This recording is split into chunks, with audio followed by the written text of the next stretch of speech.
The Nature of Predators, Part 56, by Space Paladin 15. Memory transcripts and subject: Captain Calcium, Krakatoa Alliance Command. Date: Standardized Human Time, October 18, 2136. The leafy ground crunched underfoot as we steered the Terran prisoner across the park. I was certain Arjun was purposefully stomping on brittle patches. The kid wanted to make as much noise as possible in an attempt to summon others of its kind. It didn't matter how much of a ruckus it made, or if it dragged its feet. With how slow humans plodded along, we had at least an hour of walking between us and the returning father. It would tire after sustained exertion, and be forced to retrieve a vehicle to close that distance. That left time to snack and hydrate. I ambled along on weary legs. How do you land animals walk everywhere? I wish I still could fly. Zarn. And I wish I could exsanguinate that thing of yours. It would die in minutes if I sliced that big artery on its neck. The doctor muttered. Jala chuckled. Do you think its eyes would stay open after we axed its head? Or maybe they would pop right out of its skull. We're not killing it, I snapped. Life, even tainted life, is sacred. True exterminators do not kill for fun or for laughs. Zarn pulled a scalpel from his bag and inspected the reflective metal. The Tekken must be considering how it would slice through Predator's skin. I wondered why he hated humans when his species' government voted to be their allies.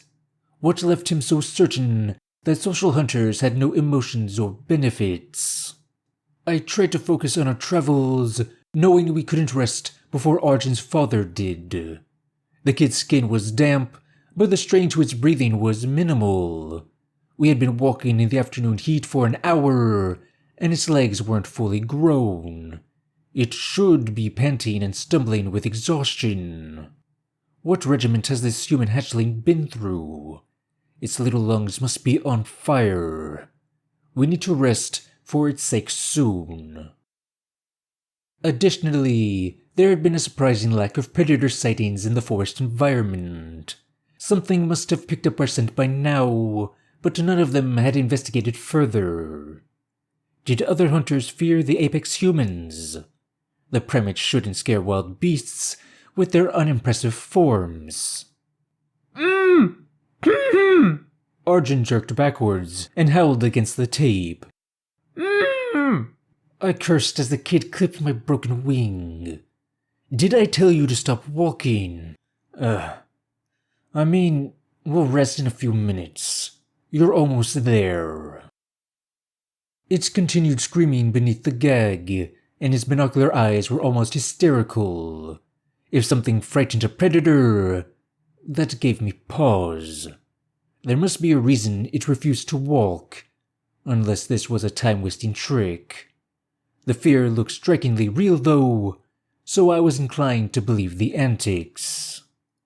A blood-curdling hiss permeated the air, and movement flashed across the leafy ground. A brown creature uncoiled its scaly body, lifting its head toward us. A forked tongue waggled from its mouth like a seesaw. The way it slithered forward was alien and unnerving. There were no legs that I could see. That's a prey animal. It has side-facing eyes, I decided. The poor thing must be trying to scare off the predator, flattening its neck like that. I can't believe that works on a sapient human. The alarm in Arjun's gaze intensified, and beads of sweat surfaced on its skin. We would have stepped on the reptile if the kid hadn't failed the bout. Why was it so terrified of a crippled animal? The tiger's bite was much more petrifying than this thing. The human seemed to forget about the gun to its back and bolted away with impossible energy. That mad dash reminded me of Federation species in a mindless stampede. Maybe these frail primates incorporated some prey instincts into their hardware to compensate for their weakness. Jala lined up her gun barrel. Better learn how to fly real quick, Arjun. My eyes widened. Don't shoot it! You're no fun. I'm not just letting the scrawny beast go. The sociopath was airborne before I could stop her, and bore down on Arjun with powerful flaps. She swept her talons across its shoulder, carving twin gashes into its flesh. The human yelped. It lost its balance from the blow and toppled to the ground. Jala's takeoff aggravated the hissing animal, which hadn't blinked a single time. Shouldn't it calm down now that the predator was gone? Zorn seemed to feel bad for it since the sight of Arjun had traumatized it. He wanted to show it we weren't like the humans. The doctor reached out to give it a comforting pat. Nobody's gonna hunt you, sweetie. Did those nasty apes eat your babies? The panicked animal was still in fending off predators mode. It was worked up in a frenzy, desperate and aggressive to any movements. Zorn was oblivious to the opening of its mouth. It bit the doctor with tiny teeth, and he grabbed his arm in pain. My gun was readied within a second, and I dispatched a shot through its head. I cursed the Taken for making me shoot a non-sapient victim to Terran incursions. To make matters worse, any nearby humans would hear that reverberation. You had to try to touch a terrified, helpless prey animal. I sighed. Zorn inspected the 2 tiny puncture marks. I just wanted to soothe it, Calcium. Let me disinfect the wound. Barely a scratch. My pupil swiveled toward Arjun, who had ripped the tape off its own mouth. Jala was looming over it and pecked at its earlobe to draw a reaction. I rushed over to intervene, pushing the female Krakatoa away from the downed kid. My curiosity demanded an explanation for the freakout. That was irresponsible of you to run off. You startled that poor animal, I grumbled. All that panic for a rudimentary threat display. Arjun gawked at the marks on Zorn's grey skin. The snake bit you. Listen, Calcium, if you don't get him to a human medic, he's going to die, painfully. Die? I'm not falling for that. The doctor scoffed. Our species actually knows how to treat infections. We have penicillin too, Dr. Psycho. Do you have no concept of venom? You're going to be paralyzed and unable to breathe in an hour. It does burn quite a bit, Captain, but I have painkillers. Besides, if I was actually poisoned, this human would want me to die in languish. That's all they're capable of wanting. My eyes narrowed as Zorn confessed to localized pain. His arm did look rather swollen near the puncture wounds. Then again, a medical professional should recognize the signs of blood poisoning. I hoped he wouldn't brush off Arjun's warning just because a human passed it along. We do need to keep moving urgently. I'll monitor Zorn's symptoms, and if it gets worse, I'll figure something out. Let's get in a few minutes of walking, and we'll settle down, I said. We can disinfect your wound, and Arjun's incisions. The predator kid flexed its shoulder with the winds. The crimson blood staining its artificial pelt was drying. It pursed its lips like it wanted to argue, but I waved it along at gunpoint. The human shuffled ahead in silence, not wanting the tape reapplied. The tree cover thinned out, and we pressed ahead for several monotonous minutes. I remained on the lookout for snakes, just in case. It didn't make sense why Arjun would help its tormentor. Also, if snakes were really that dangerous and frightening, why hadn't humans exterminated them? Zorn sucked in a sharp breath, facial muscles contorting. His pace had begun to lag several steps behind ours. He touched the affected area with the other paw, and screamed in a high register. Tears trickled from his eyes. Ah! My blood is on fire! He squealed. The Taken slumped against the base of a tree, writhing in agony. Arjun's eyebrows twitched, as though it was in pain itself. Perhaps I had underestimated the scope of human empathy. The best we could hope for after this failed mission was that their murders were less sadistic than Arxer hunts. Make it stop! Zorn shrieked. Jala puffed out her feathers. Shut up! You're giving away our location! It hurts so bad. Help me. It's like acid. It's... The female Krakatul retrieved the medical tape, and I slapped it out of her grip with a good wing. She wasn't going to shut Zarn up like an animal while he was in anguish. Losing the doctor was unacceptable. His services were needed for a fine officer's survival. Origin knelt on its knee and coaxed the Taken into a prone position. I knew Zarn was out of it when he didn't resist the beast's contact. The predator was remarkably gentle with its motions. It showed decency to an enemy that did not deserve it, just like my officer said I had, where humans were involved. I'm glad I treated their kind with respect, that I didn't make them suffer, and I didn't enjoy their deaths. Calcium, we need to get help, Arjun pleaded. The doctor's grip tightened around a grass clump. Get lost, Predator. You just want to watch my suffering up close. You're lapping it up. I don't want to watch anyone die. You're the one who wanted to watch humans suffer up close. No. Wounded prey smells good, right? Wait to get your pickings until I'm dead. We never wanted to eat you. I'm vegetarian. It's part of my religion, to show compassion for animals. My eyes widened at his proclamation. The predator had to be joking. It was Federation religions that dictated that preying on animals was greedy, bloodthirsty, and evil. Natural-born hunters would never follow any ideology that demonized their own existence. How did that make the slightest sense? I thought humans were interesting. Jala clicked. But they're pathetic, just like everyone else. Cowering in the face of danger, religions about compassion, crying over people that are dead like it's so sad. I glared at her. As I've told you from the beginning, humans have selective empathy. Our knowledge of them is evolving, but their expansionism is incompatible with peace. Don't be fooled, Jala. They're brutal, cunning, and manipulative. Zarn gasped. Their history is one of conquest and invasions. Humans cook up new ways to kill each other. Always.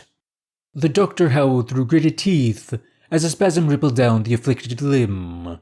His pained cry morphed into a full-throated scream. Arjun wordlessly poured some water on the Taken's head, trying to cool his burning skin. Somehow, I trusted the predator not to finish him off. My attention shifted to finding an effective painkiller. Before I realized what was happening, a deafening gunshot echoed behind me. Jala was hovering over Zarn, a crazed look in her eyes. The physician's body went slack as blood gushed from his temple. The human gaped as the corpse brushed its leg.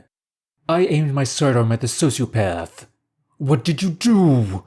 Drop your weapon!" That's precisely how to shut someone up, she chirped. Enough of your games, Calcium. We do this my way now. Drop the gun! Come on. You hated Zarn. He was making too much noise. The predator said he was going to die anyway. Plus, you would have had us stay here and listen to him scream. This is your last warning. The human is slowing us down too, and it will actively work against us at every turn. I'm doing you a favor. Make your choice. Me or Arjun? Jala swiveled her pistol toward the predator kid, who seemed stunned by Zorn's death. Arjun had never seen a creature die in front of it, had it? The words it said about compassion for animals reminded me of my extermination philosophy. We both killed when it was necessary, and contained our damage to the rightful sources.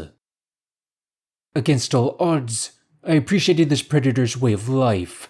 It was honorable and empathetic enough, not yet lost to its destructive instincts. I had more in common with this prowler than Jala. There was some attachment to it, to him, in that I didn't want to watch him die in front of me. I squeezed the trigger, and a succinct pop indicated a successful shot. Shock flashed in the sociopath's eyes before her body crashed alongside Zarn's. The gun slipped from my grasp in a daze. Had I really just lost both able-bodied crew in the span of a minute? Arjun scrambled to its feet, scooping up the weapon. He didn't point it at me for some reason. Blue Tekken blood was splattered alongside his own scarlet shade. The little predator flopped down beside the doctor's satchel. "You're hurt. We need to treat your wounds and find your father," I stammered. The human didn't respond and merely got to work patching up his own injuries. My instincts should have created an uproar over the proximity to an armed predator. However, I couldn't process fear through the shock. This world of death and wilderness, Earth could not be my reality. I zoned out, staring into the distance. My story would come full circle if it was ended by the predator I chose to spare. Quite a poetic conclusion for turning my back on my occupation. The 3 Federation castaways could lie unburied in this infested land for all eternity. Thion is unconscious and abandoned in this predatory hell. Snap out of it, Kelsum. There was a slight cracking sound from above which broke my trance. Before I could glance up, something rough brushed against my throat. The next thing I knew, ropes cinched around my throat in a suffocating knot. My body was yanked upward and I found myself standing on empty space. I instinctively tried to loosen the noose as my entire mass dangled in its secure embrace. My wings attempted to tread air. Searing, all-encompassing pain lanced down the broken bone. Generating lift was impossible. "Son!" A thunderous voice barked from above. "Get out of here and call for help. Marcos is looking for these fuckers." How had Arjun's father gotten here so soon?